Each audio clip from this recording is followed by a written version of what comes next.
Vamos lá, então. Vocês vão colocando os likes, tá? E vão enviando o superchat. Então, a recuperação econômica é fundamental, mas para ter recuperação econômica é necessário ter uma relativa, inicialmente, estabilidade política. E o papel do Congresso Nacional é central do bom debate, das boas discussões, de aproveitar os primeiros dias do governo para aprovar o que for necessário rapidamente e colocar essa máquina em funcionamento, né? Que ela vai ter de ser recuperada em várias áreas que foram destruídas e outras que vão ser criadas. Então, isso não se faz com uma varia de condão, isso é um processo, mas que tem de ser muito rápido, um trabalho quase que de 24 horas. E aí passa necessariamente pela questão das Forças Armadas, né? Eu estou lendo aqui o Estadão, estou com o Marcelo Godoy aberto, sua coluna, o título é O Conselho dos Ex-Comandantes e a Batalha pelo Exército no Futuro Governo Lula.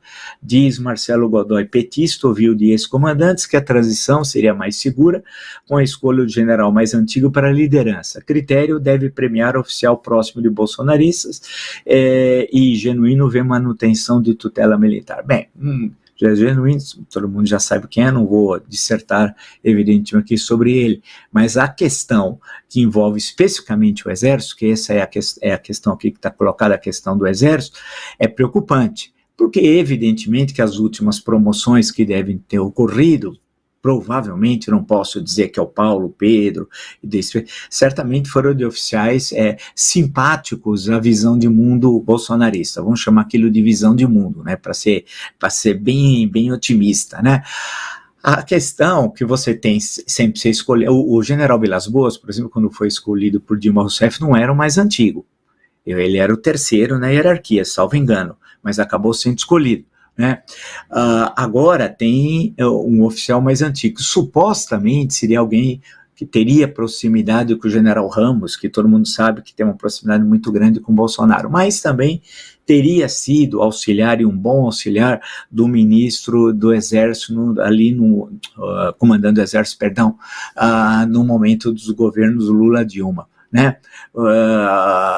Vamos ver efetivamente o que é uma coisa ou outra, mas essa e a Marinha Aeronáutica, né, estão querendo fazer a transmissão de cargo antes do dia 1º de janeiro para evitar a presença do presidente da República eleito e empossado na cerimônia de transferência de cargo, que, convenhamos, não é o mais conveniente, né? É um meio quase que de desconsideração em relação ao presidente eleito, porque isso não faz parte da tradição.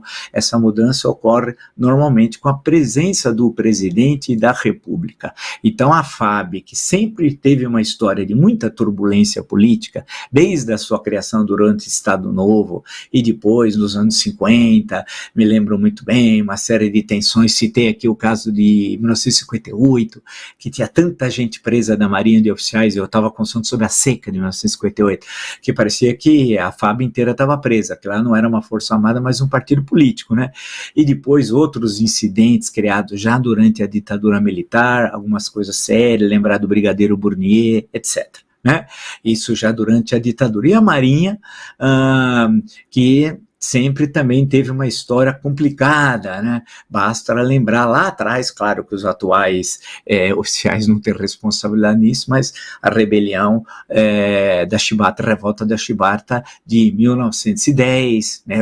O Almirante Negro celebrado, imortalizado por Aldir Blanc, João Bosco e pela voz de Elis Regina, né?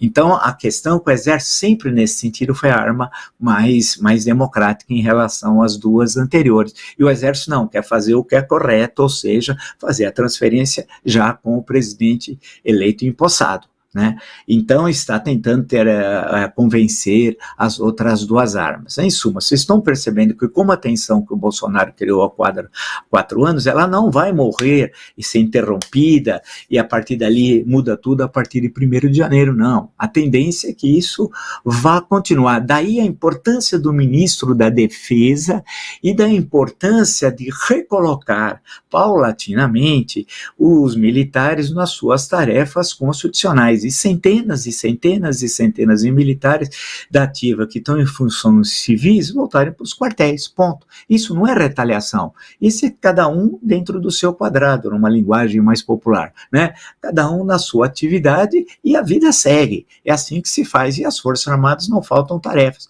Por exemplo, nós temos um território continental, um mar territorial fantástico, né? Fronteiras secas, temos problemas aéreos seríssimos, especialmente na região amazônica. Portanto, tarefas de proteção que é fundamental do território nacional não faltam para as Forças Armadas, né? Nós temos de ter uma política de defesa nacional, e aí o papel é do Congresso Nacional, que não faz. Isso não é culpa de Forças Armadas ou do Executivo, isso é do Congresso Nacional, que precisa ter uma política de defesa nacional séria, discutida, e a gente voltar a colocar cada um no seu devido lugar.